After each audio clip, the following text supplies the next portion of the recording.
Hello বন্ধুরা, সবাইকে শুভ সকাল না দুপুর কি বলবো জানি না। টাইমটা এখন 11:30 মতন বাজে। তো এই সকালবেলা চলে এলাম আমাদের 3 বছর পর যে ড্রাগন ফল হয়েছিল সেটা তুলতে। এখন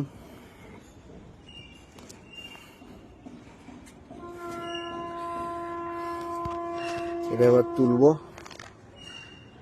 নরম নরম হয়েছে, আশা করি ঠিকই আছে। তুলে দেখি। তো ছিললাম,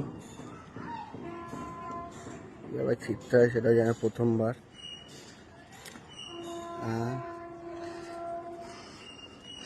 এই যে বন্ধুরা, ড্রাগন ফলটা তুলে নিয়েছি। তো এবার আপনাদের দেখাবো যে এটা কাটার পর কেমন হয়, কেমন খেতে। ঠিক আছে, তো আবার পরে দেখা হচ্ছে।